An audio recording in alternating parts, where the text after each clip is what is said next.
So it's a big day today. We're going to get the screed down, James, yeah? Yep. So you've got SSR screeds here. We have. This is Jules from SSR Flow Screed. Sent through via email full instructions on prepping up the floor for us. Fairly new to me doing this, so...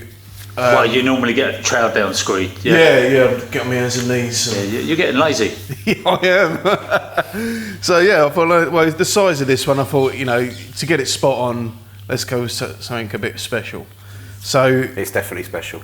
Well, yeah, I got in touch with Jules. I was following him on Instagram. He's turned up and he's going to tell me if I've done a good enough job or not. No, the prep's definitely good.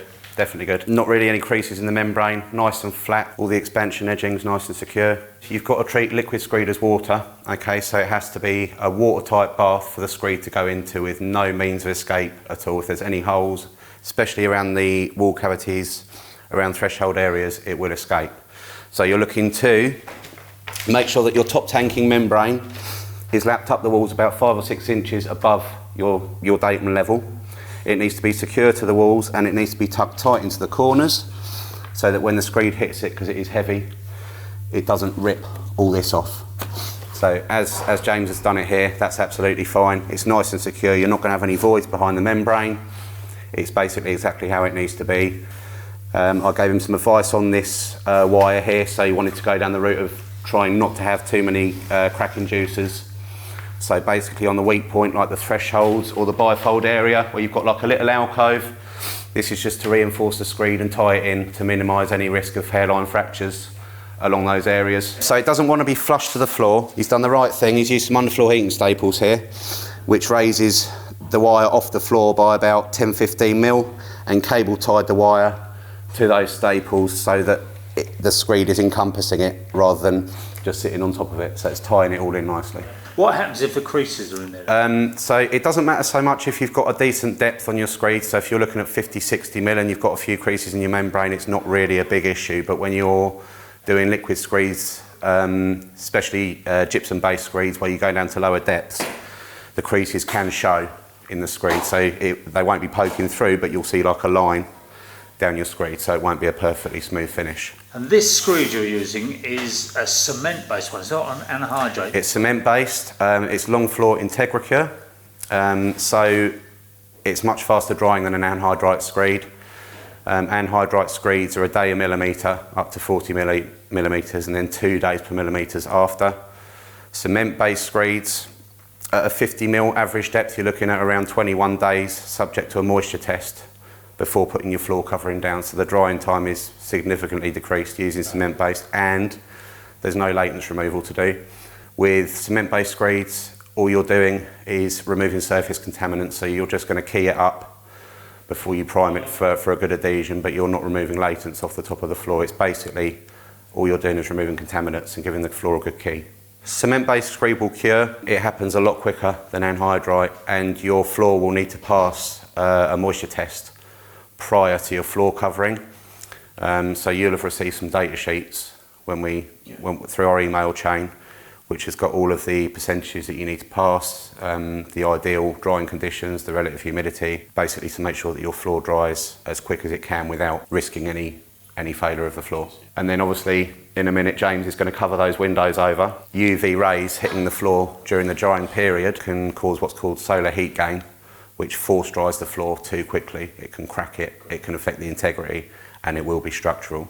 So by the time we leave here, James is going to cover those windows over to stop the UV light hitting the floor, especially in the warmer conditions like we've got at the moment. Because as it's curing, the screed gets warmer anyway, doesn't it? It does, and you don't want to force dry it too quickly for that, first 5 to 7 days. After that, you can aid it, you can run some dehumidifiers, you can use your underfloor heating if you've got it installed, very gently, starting off at 25 degrees for 4 or 5 days and then gradually increasing it day by day. And the same process when you're turning it off, you reduce it slowly. What do you say, 7 days of curing? Allow 7 days to pass before you use any form of force drying. So basically what we're looking at is for those 7 days we want to keep the moisture in the screed as much as possible to cure it. When we install the screed will come up level to the top of the base plates. All of the pods are set at the same level. which will leave you a really level floor. The bucket's there to catch the priming water that we pump through the hose first. And Darren will come in and sort of gradually rake it out and work our way back through there. So this has got an average of 57 mil in here, so you'll be between that sort of 21 to 4 day band as a guide for your drying time. But always moisture test it first, and I will go through that with you in a minute, and I'll show you the moisture meter. What's the minimum you would go down to safely for this? If you are using a cement-based screed and you're bonding it to an existing concrete rather than using a tanking membrane like this, you can go down to 25 mil. If it's unbonded and you're going on top of a tanking membrane, it needs to be a minimum of 30 mil or 30 mil above your underfloor heating system from the highest point of your floor. So wherever we're sailing close, when we're looking to get that 50 mil depth, we'll find the highest point of the customer's floor. We'll work 30 mil above that and make sure that that leaves us the depth that we need against their datum level. Yeah, so what would you bond, if you were going down onto a concrete oversight, yep. What would you bond the screed with? You'd clean your existing concrete, you'd hoover it, make sure it's completely dust free, and you would dilute an SBR bonding agent on a ratio 1 to 4.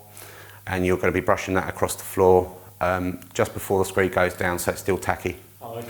Yeah. Making sure, obviously, in that process, when you're hoovering and drying, that you've got no holes into wall cavities. They would all need filling up with some expanding foam or something similar. Again, it's got to be a watertight bath, and you will still need, irrespective of whether you're going onto concrete or whether you've got underfloor heating or not, you still need to make sure that you've got the expansion edging around the outside. If they're installing underfloor heating, they've got to have 5 on the bend and then 400 apart down the line. And when you're doing the underfloor heating, would you fill it up with water? Yeah, always pressurised. To stop it floating? Not just to stop it floating, but screed is heavy so it can squeeze the pipes.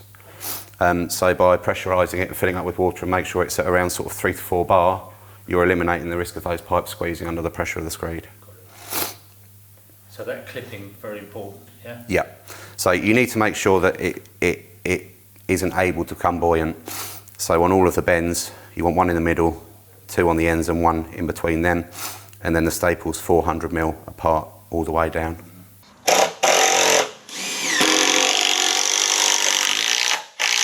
What are you building? It's a little hot tub for lunchtime. Cold tub? Yeah.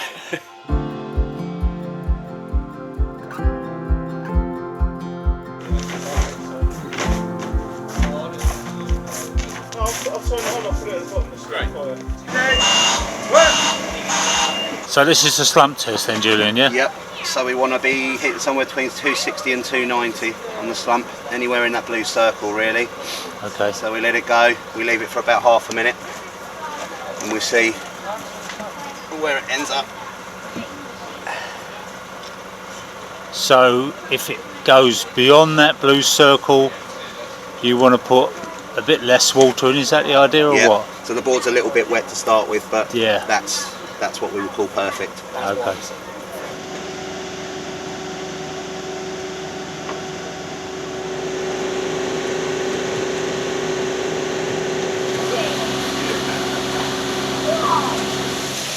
Have you got to cover that window yet?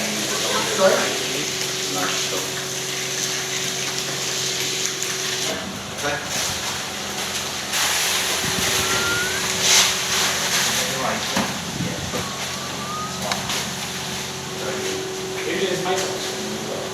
I did. Gave the facial.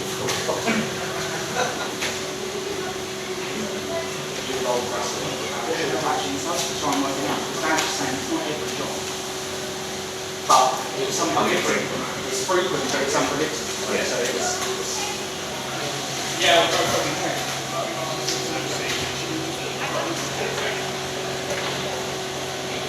So how long till we can walk on it?